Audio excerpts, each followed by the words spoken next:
Well, last Sunday we looked at the first two of the Ten Commandments that is found in Exodus chapter 20, and it's where God says, "You shall have no gods before me," and not to make any images of any God, including God himself. And we looked at the process of how we do make idols of many things in life and what happens to us when that happens. And we also looked at how easy it is for us to make God in our own image, rather than focusing on how God has made us in His image. But this morning I want to continue by looking at the Ten Commandments and going on to the third commandment. This is in Exodus chapter 20, where God says that you shall not misuse the name of the Lord your God. And let's take the little kid's approach to this and ask why. You know, kids like to ask, well, why? You know, what's the big deal? And now when parents hear the kids say why, parents' approach might be to say, well, because I said so. And the kid says, well, why? Why do you say so? And if it's a moral thing or a religious thing, the parent might say, well, because it's in the Bible, and the Bible says so. I mean, we'll go to that easy answer, and the kids will say, well, why?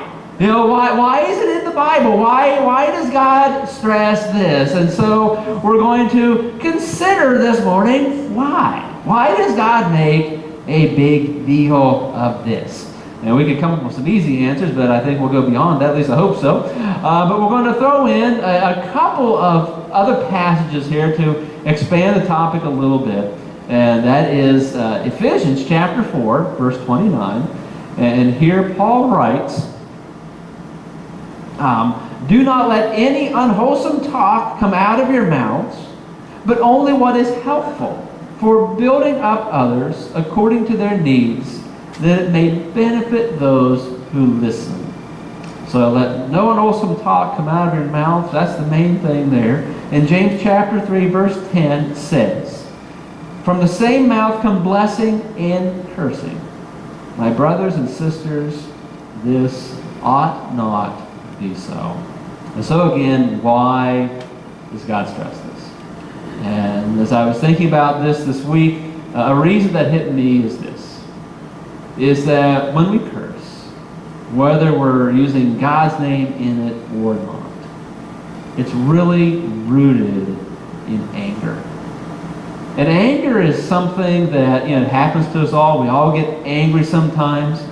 And when we get angry, yeah, it gets a little easy to throw out a curse word. And this past week, I really had an opportunity where it would have been easy for me to do so. Could have cursed one of my cars with such great ease. I was using our old Buick. My Escort, I do have it with me this morning, but my Escort needs some work on it, and so I don't take it very far. Unfortunately, getting into the shop tomorrow. But I had the Buick out, and I had gone to Singer's to get gasoline, and I pulled out on the 78 and came up to the light. I was in the right-hand turn lane, and it died.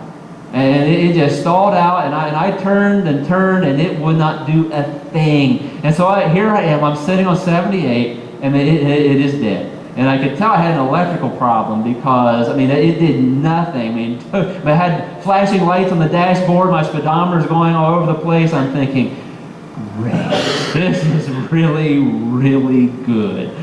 And it now fortunately, there was this guy, he helped me out, he helped me push the car back into Singer's lot, and another guy, he came along, and he checked under the hood. He said, I know what I'm doing here. I'm thinking, okay, I hope you do, and he really did. And he checked the battery cable, and that's all it was. It was a loose battery cable, and I could say really it was a blessing because Rachel had used that car early in the week. She went to Zanesville and back. She's taking that car to college on Friday. Now, I didn't like the fact that it broke down on me right there on 78, but it could have been a whole lot worse. But every day presents us with situations where it would be easy to let some colorful words fly. And, you know, I think computers give us plenty of situations with that. And since my kids are not here this morning, I will say that working with your kids with a brand new grill will give you some real good opportunities. But anyway, we won't go into that story. But when we do, when we allow that to happen, the cursing allows anger to be in control. Cursing allows for anger to be in control of us. It allows anger to be in control of a situation. Anger takes over the whole situation. And when cursing becomes a part of everyday language, anger has a lot of control in our lives. And when you look around in our culture at the use of strong and foul language and how common it is, I think it's very easy for us to say that we live in a very angry culture. People are angry with their boss, they're angry with their job, they're angry with their spouse, their ex-spouse, their kids, their parents. We're angry with schools, we're angry with government, we're angry with different political views, different religious views, with different nationalities. We're angry over betrayal, and a lot of times that comes back to spouse or ex-spouse or parents or whatever. We're angry over disappointments in life. We're angry about our own failures, so we're angry with ourselves. We're angry with life in general. And I think a lot of people are just simply angry with God. And so the foul language, whether you're using God's name in it or not, is a reflection of this pervasive anger that is very much a part of our culture today. And, bad things happen to everyone. And sometimes we don't know why. And sometimes we do, or at least we think we know why. And those reasons will make us angry. We get caught up in the anger, but using foul language and using God's name in vain, it really solidifies that anger within us. It really allows that anger to set up like concrete within our heart, and then it's really hard to break up. And if you're angry with people, or you're angry with a person, and you throw obscenities around at that person, either to their face or in your mind, it not only sets in the anger, but that anger turns to hate. And that's the power of obscenity in our lives, the power of words. And when we use foul language that includes the name of God, I think it also solidifies anger against God as well. And I'll say, this may be on a little lighter note, but if you're going to call down a curse from God upon someone or something, and you know what phrase I'm talking about, you better have a whole lot behind that. You better bring a lot to the table.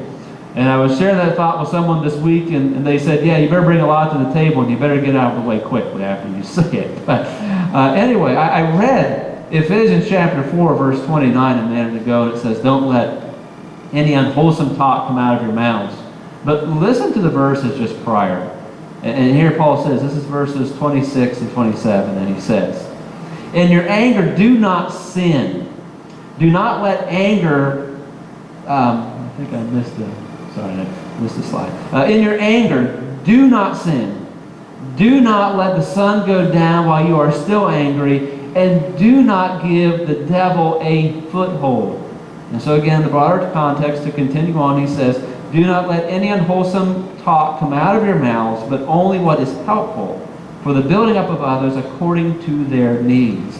And so cursing, especially using God's name in vain, gives Satan a foothold into our lives.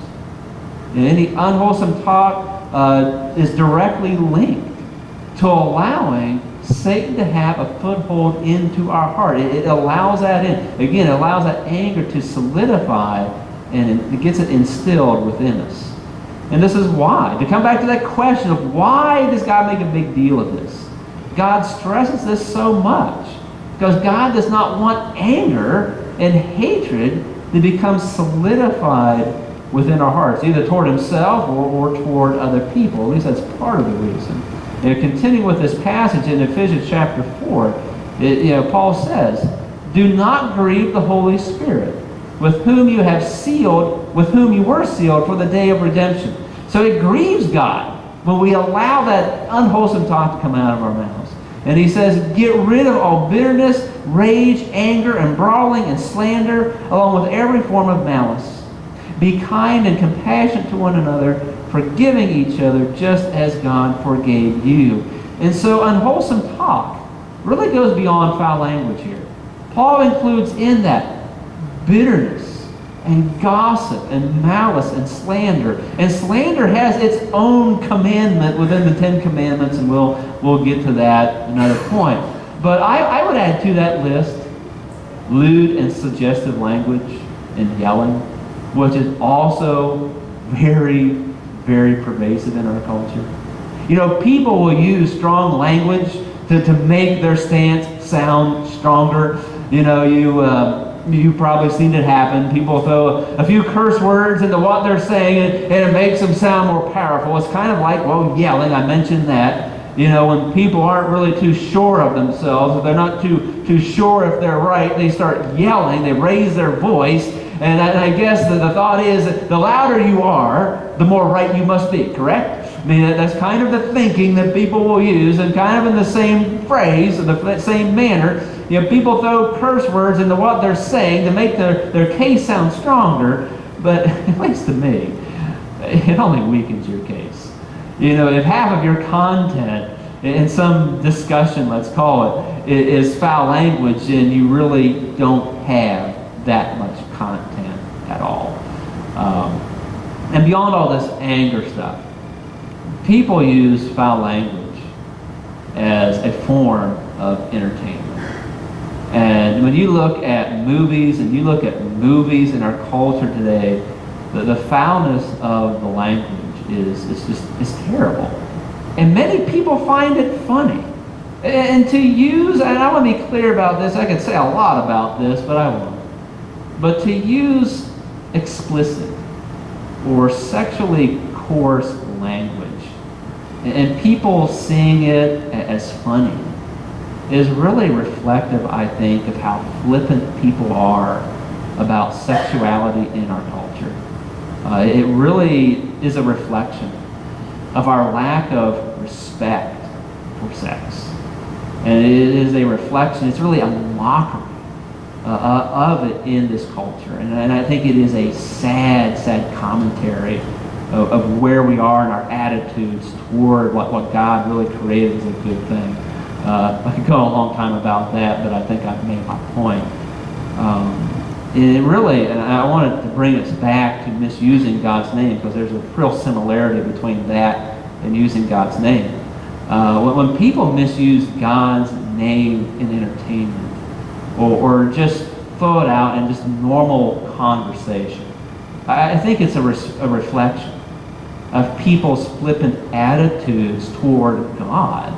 And when we toss God's name around with curses or just nonchalantly, we really, then God himself becomes something that's nonchalant to us as well. We think of it as a pair of old shoes, for example. You know, now I'm pretty picky about my old shoes. Not everybody's like that, I suppose, but you know, you got an old pair of shoes. What do you do with an old pair of shoes? You toss them around, you kick them around, you keep them around because they're useful, but you know, you just toss them around. They're an old pair of shoes. Okay?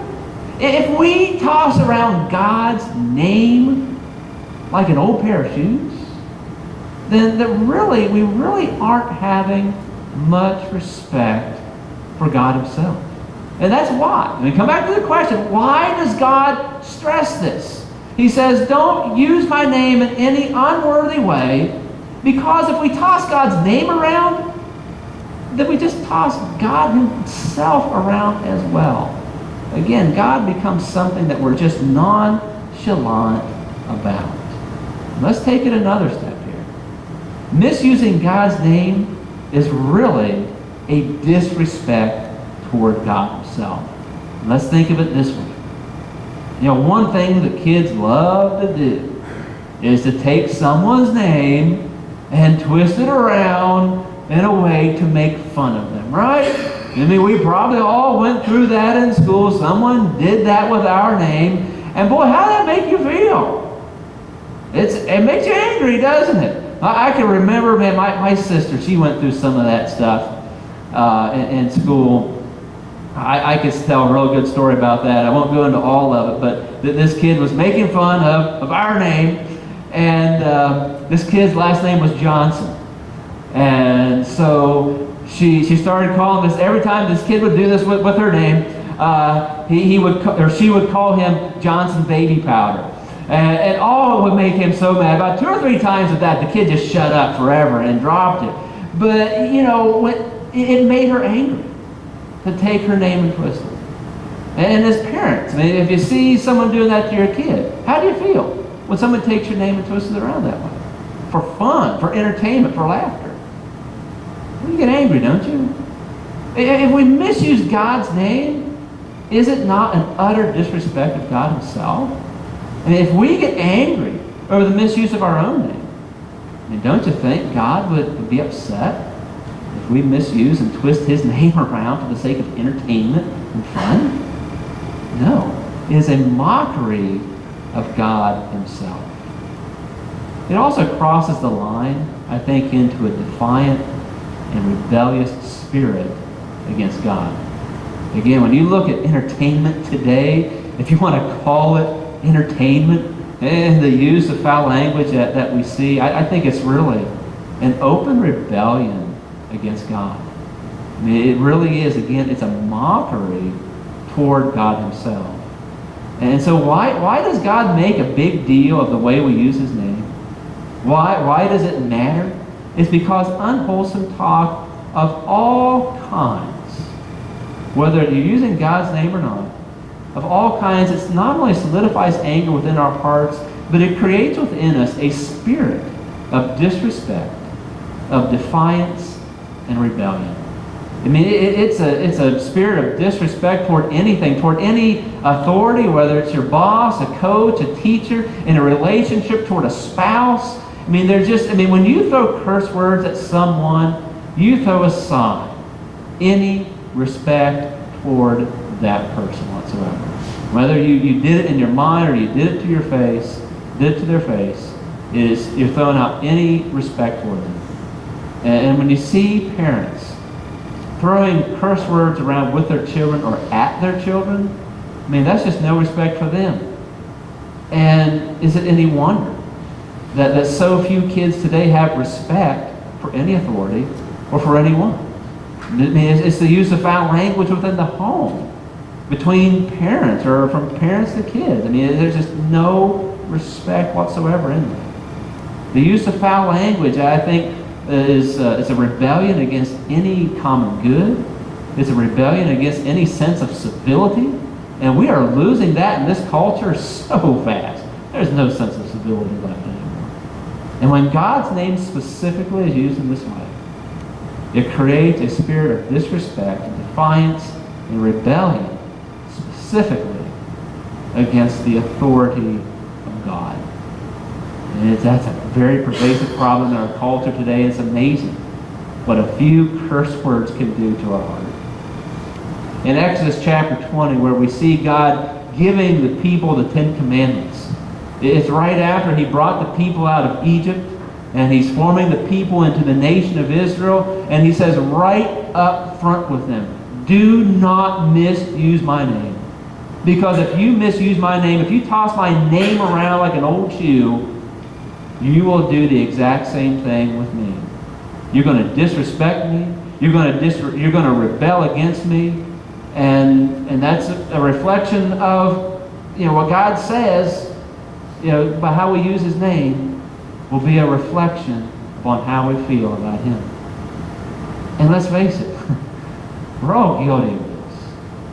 Whether you just want to call it generally unwholesome talk or even using God's name in vain, we have failed at this. And I don't know exactly where it is you have failed, but we're guilty. And we need to repent. We need to lay this before God and say, God, change my heart. Change the way I